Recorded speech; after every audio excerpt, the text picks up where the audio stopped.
and then happy to take your questions. So I want to begin first with the presidential transition.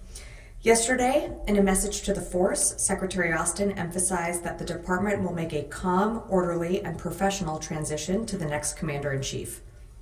Secretary Austin reiterated that the U.S. military will stand ready to carry out the policy choices of its next commander-in-chief and to obey all lawful orders from its civilian chain of command, to defend the United States, our Constitution, and the rights of all American citizens.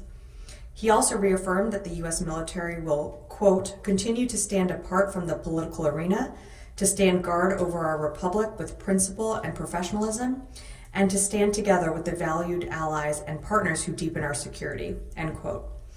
As the transition gets underway, the Secretary has expressed his deep pride and appreciation for the department's civilian workforce and for all the brave American troops stationed at home and deployed all around the world.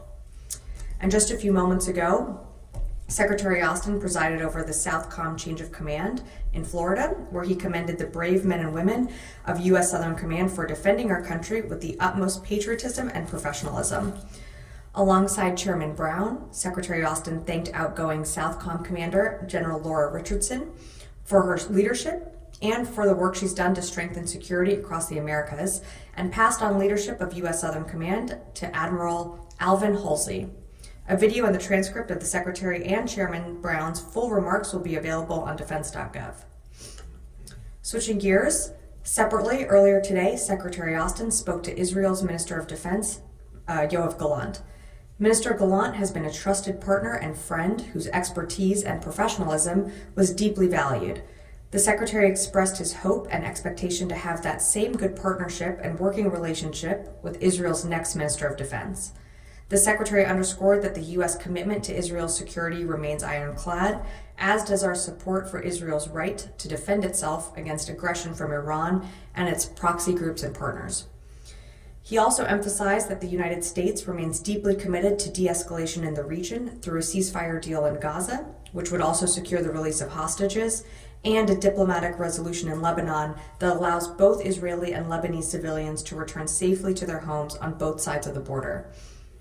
In addition, the Secretary relayed the importance of taking immediate steps to address the dire humanitarian situation in Gaza. We should be having a readout shortly available on defense.gov. And finally, on behalf of the Department of Defense, I'd like to wish a happy early birthday to the U.S. Marine Corps, which will celebrate its 249th birthday on Sunday, November 10th, Semper Fi. And with that, heard from the Marine right here himself. And with that, I'd be glad to take your questions. Tara. Hi, Sabrina. On the transition, has the Secretary or anyone in the department reached out to the Trump transition team so far? And are you expecting visits in the coming days? So in terms of outreach to the Trump transition team, we're coordinating everything right now with the White House and GSA. There's certain agreements that need to be signed and put into place before we can start that transition process. But regardless, we are committed to a professional and effective transition for the incoming administration. But for more on that, I'd have to refer you to the White House and GSA. Agreements that need to be signed? I don't have more information on that. I'd refer you to GSA. Okay, and then on Ukraine, the president has committed to getting the rest of the Ukraine aid out before the rest of his term. What does that mean in practical terms for y'all? Is there existing stockpile that could be sent now? What options are you looking at? So in terms of existing stockpiles, what you're seeing us continue to do is send out those presidential drawdown packages. That will continue. We still have, approximately $2 billion left in USAI as well that we can commit. You're going to continue to see packages roll out in the coming weeks before the end of this administration. That is consistent with how we've been doing this in the past. It's something that, we've done on a pretty regular, almost weekly basis.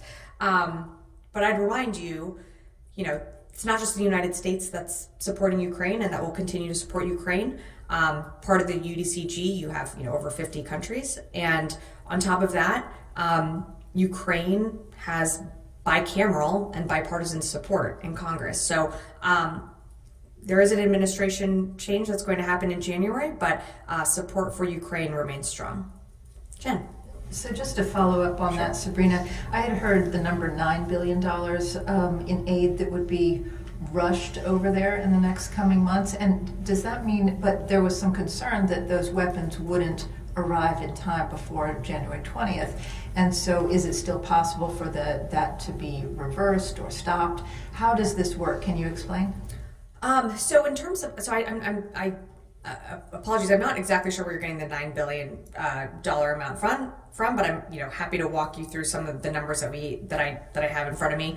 We have approximately $4 billion left in the previously committed PDA that the president notified Congress that he would be spending down that authority or using that authority before the end of his term, and then we have that USAI commitments or approximately $2 billion in USAI funding that we will also commit to Ukraine.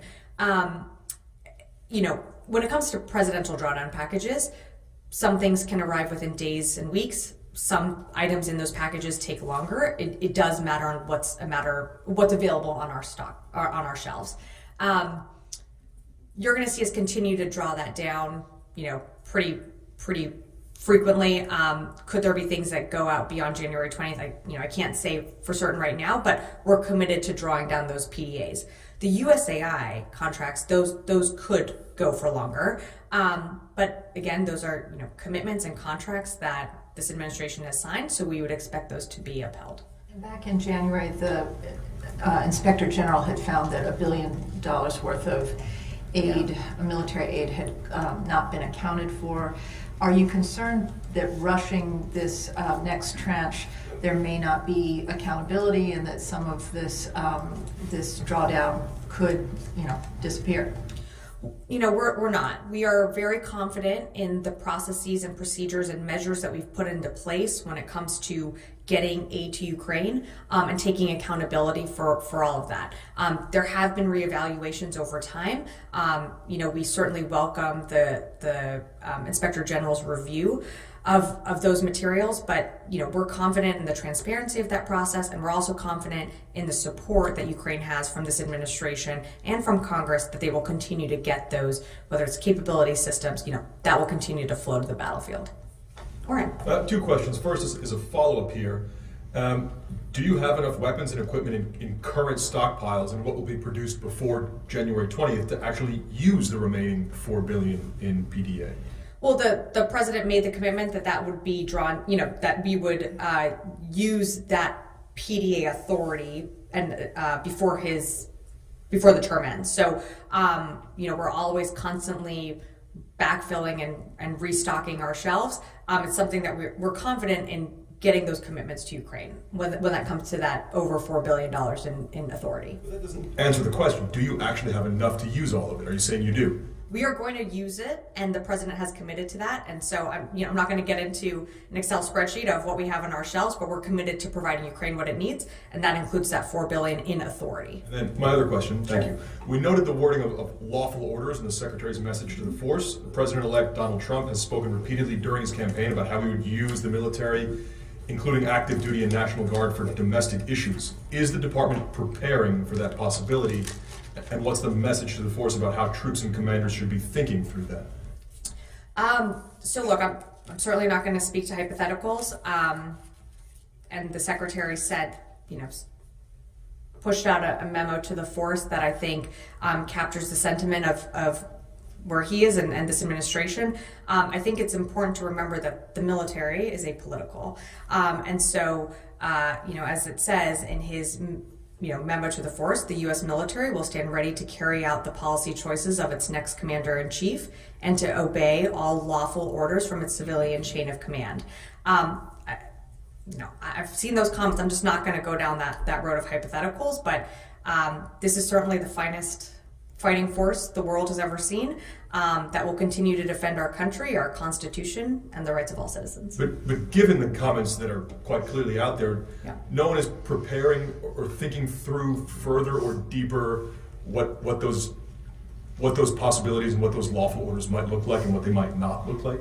Well, it's certainly things that we take seriously, but I'm not going to get into hypotheticals. It is We are going to ensure that there is a peaceful and calm transition and set up the incoming team for the success they need to carry out the mission of the department. Charlie.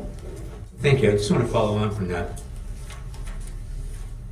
Are memos like that standard operating procedure? And Yeah, the was Secretary that- has sent out memos to the force on occasion. In a transition, like neither of us were here 4 years ago. What was it necessary, and was that a message not only to the outgoing teams but the incoming teams? I can't speak for during the previous administration. I can only speak for the Secretary. The Secretary, the President, members of the interagency, other secretaries, other cabinet secretaries, have issued memos to their staffs before. It is not unprecedented. We've done that, whether it be with an election or another major event. You've seen the Secretary issues memos to the force, including some of his initiatives that he's rolled out, whether it's in the bucket of taking care of our people. Those are things that go out to the force. So it's not unprecedented. This was a message that he wanted to clearly communicate to an apolitical military, and one that is going to continue to serve the next commander-in-chief and other administrations down the road. In that brief message, he seemed to be addressing serious concerns. He was very specific. Which part? Well, Give more a lot of it, specifics. when he's talking about a lawful transformation and the military is going to stay apolitical, it seems like this is a message not for the people in this building and people who are wearing uniforms, but the people who will be running the show from January 20th. Well, the message was addressed to the force, so it was a message for the force here and all around the world where our forces serve. I think the Secretary also in his message to the force was conveying his deep appreciation for the military. He has served over 40 years in uniform. He understands deeply the contributions that the men and women in uniform provide every single day. He understands deeply the value that our civil servants provide every single day. I have had the amazing honor and privilege to work alongside some of these individuals, and they're going to continue to work with the next administration that's coming in.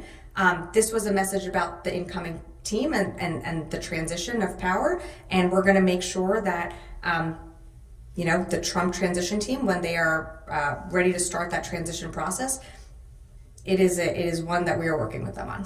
Can I ask another Sure. unrelated question? Yeah. Regarding the plea deal with the 9/11 Sure. co-defendants, is the Secretary ready to accept that judgment, or will he perhaps pursue it further? So we're reviewing the decision, but I don't have anything further at this time. Tom. Thanks, Sabrina. What does it say about the state of America today that you feel it necessary to repeatedly declare that the Pentagon will make a calm and orderly transition to the next commander-in-chief? It should be a given. It shouldn't be something you have to say from the podium. Look, Tom, it's something that we felt the need to reiterate. I think you've seen in the past there have been transitions that haven't been seamless, that haven't gone as peacefully. We are committed to ensuring a peaceful transition and ensuring that the incoming team has the building blocks and everything it needs to be successful. And so, that is a commitment that this administration made, and it's not just the Secretary that you've heard make that commitment. It's the President and the Vice President, and you've probably seen other cabinet secretaries make that as well. I think Charlie touched on this, but Sure. the transition in 2020 from Trump to Biden, were there any specific issues that you can recall at that point? I wasn't here, so I can't speak to that. Janie. Thank you, Sabrina. Two questions on Ukraine and the North Korean military. Ukraine President Zelensky said that the 12,000 North Korean troops would soon be deployed in battlefield. At the same time, he said that he knew the location of the North Korean military and that a preemptive strike was needed on the North Korean military camp before the North Korean military arrived for actual war.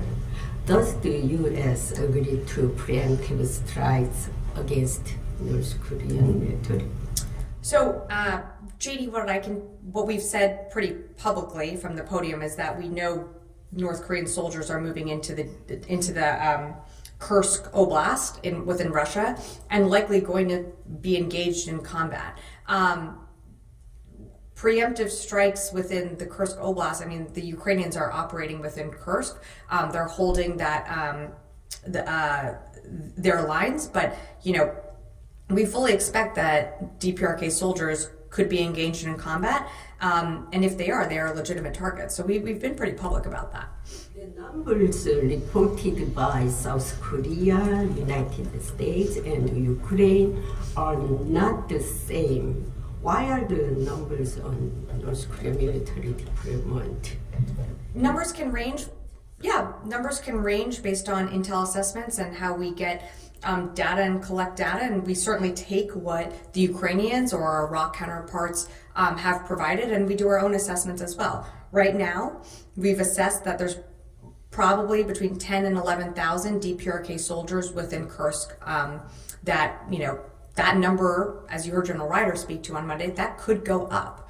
But that's our assessment right now.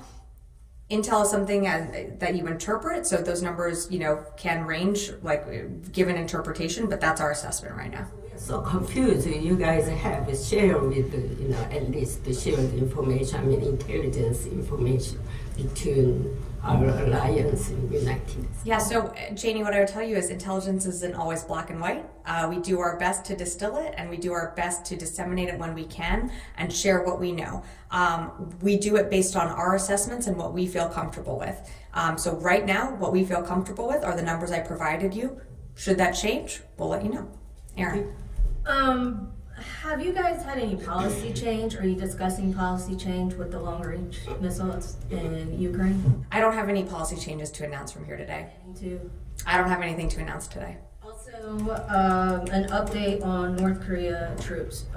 Has North Korea sent any more over to the Ukraine? To my knowledge, there have not been more soldiers sent over from North Korea. Could we see that happen? It's something that we're certainly going to continue to look at.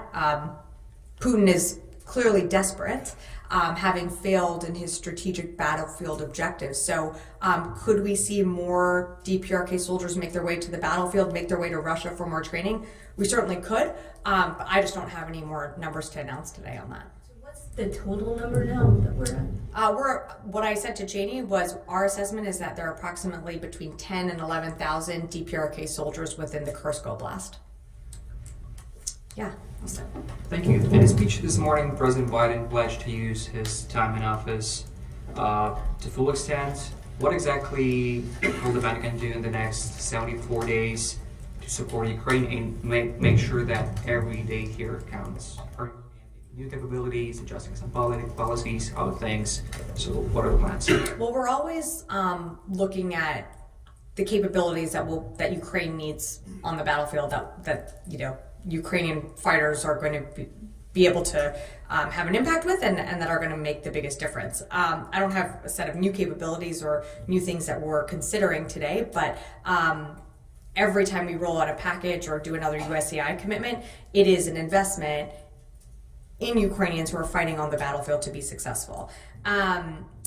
In terms of what do we have to do over the next 74 days? I mean, there's still a lot of work, and just because that there is a new commander-in-chief coming in January doesn't mean that our work stops right now. We're going to continue to work every single day. You're going to see us continue to do briefings. You're going to see the secretary, travel. He'll likely have more travel in the coming month or months, and there's still a lot of work to be done, and every single day we have our military stationed all around the world engaging in various operations. We're going to continue to support Ukraine. We're going to continue to engage and work to find a way to de-escalate tensions in the Middle East, and of course we're always keeping an eye on the Indo-Pacific. And with the transition, how are you going to make sure that the support for Ukraine continues in the future? Look, Ukraine has support within Congress on both sides of the aisle. I mean, Republicans and Democrats have made commitments in votes and in money to Ukraine. Look, there's an incoming team that is going to have to work with Congress, and there is support in Congress to continue supporting Ukraine. I have to remind you, though, it's not just the United States that's supporting Ukraine. The world is supporting Ukraine. And you've seen that with, the UDCGs that the Secretary convenes. You've seen, deep commitments from Indo-Pacific allies as well. So, I understand the focus being on the United States, but you have to remember that there is broad support for Ukraine just outside of the United States as well. Plans to push for maybe a new supplemental before the new administration? I don't have anything to announce on that. I'm going to go to the phones and I'll come back into the room here. Jeff Shogel, Task and Purpose. Thank you so much. You said that you've seen indications that North Korean troops may engage in combat in Kursk. Are you able to corroborate any reports that Ukrainians have already engaged North Korean troops in Kursk? Thanks, Jeff. I think I said also that they are likely to engage with Ukrainians, just given where they are in Kursk. I can't, corroborate those reports right now. It's something that we're looking into, but I have no doubt that, you will see DPRK soldiers that have moved into that Kursk Oblast start to engage or have already started to engage Ukrainians on the battlefield. Heather, USNI. Completely different train of thought here. So the Naval Safety Center or Safety Command released its annual report, and it looks like, again, for the Marines and Navy, and I'm sure this is not unique to these services, that car crashes and motorcycle crashes continue to be one of the leading causes of death. So I was wondering if the Department of Defense is planning to do anything to work on safety revolving around people when they're driving their own personal vehicles or personal motorcycles. Heather, thanks so much for the question. I'm sorry, I haven't seen the report, so I'm happy to take that one. Constantine. Thanks. Just going back to Secretary Austin's memo. So, one of the things that we saw the last time the Trump administration came into office was, this notion of long-held norms being tested, in some cases pushed aside or broken. In the memo, Secretary Austin talks about, an apolitical military, which is, a norm that this country has had since its founding. Is the Secretary planning on doing anything to enshrine sort of this idea into policy, somehow shore it up so that it is not tested by the incoming administration? Look, the incoming secretary and the incoming administration will make its own policies. One policy that, as you said, is longstanding history and tradition is that the military would remain and is an apolitical entity. So we expect that to continue. What policies a new incoming administration implements, that I really can't speak to right now. Noah. Thank you. A couple questions here. Sure. The first on the incoming Israeli Minister of Defense. This is Secretary. Any plans to speak with him? Has that already occurred? If I missed that. They have not spoken yet. I'm sure there will be a call, in the future, but I just don't have anything to read out right now. Secondarily, following up on the press conference last week in which Secretaries Austin and Blinken expressed that they saw progress from Israel on humanitarian aid into Gaza, but we're still looking for more. Tell us where it is this week. Do they feel satisfied with some of the progress that they've seen since making those remarks? I mean, no, not enough is being done. I think it's clear that the situation in Gaza, the humanitarian situation remains dire. That's something that Secretary Austin spoke to Minister Gallant about, and Minister Gallant was very supportive of helping get that humanitarian aid into Gaza. Is there enough that's gotten in? No, more needs to get in, and more crossings need to be open. A few weeks ago, you might remember that I mentioned that we are seeing more move out of the Erez crossing. That is a good thing, but it's not enough. And so that's something that with the incoming Minister of Defense, I'm sure the Secretary will, when he speaks to him, will be emphasizing as well. Jared. Hi, Sabrina. I believe an IDF Major General, correct me if I'm wrong, had mentioned on Tuesday in a briefing with Israeli journalists that something to the effect of, and I'm paraphrasing, that the residents of parts of northern Gaza, there's no intention to allow them to return home. Did the Secretary, when he spoke to outgoing Minister Gallant, bring this up and reiterate the administration's opposition to permanent displacement of civilians in this conflict? That's something that, the Secretary has spoken about before, about, displacements of persons within Gaza. and not just the humanitarian situation continuing to deteriorate, but also needing to ensure that proper medical treatment, medical equipment can also get in to treat those civilians. It's something that they've spoken about before. I don't have more details to provide. We will have a readout, hopefully coming shortly to you, if not already in your inbox. But it's something that the Secretary has reiterated in the past. I saw those comments. We want to see people. Ultimately, what we want to see is a ceasefire. We want to see the hostages return home. We want to see humanitarian aid get in. And of course, we want to see people be able to return to their homes wherever they might live, whether it be, in Gaza, on, the northern Israel border. We want to see people get back to where their lives are. Do you see any evidence the Israeli military is preventing that at this time, or are there concerns within the administration that the Israeli military may not allow that? We haven't seen that. Again, it's something that we'll continue to engage with Israeli officials on. Of course, I think the biggest thing that the Secretary always is emphasizing, and not just the Secretary, but administration-wide, is the need for the ceasefire so we can get humanitarian aid in. That is and of course, securing the release of hostages. That is the most important thing that's top of mind for this administration. Okay, I'm gonna have to leave it there. Thanks, everyone.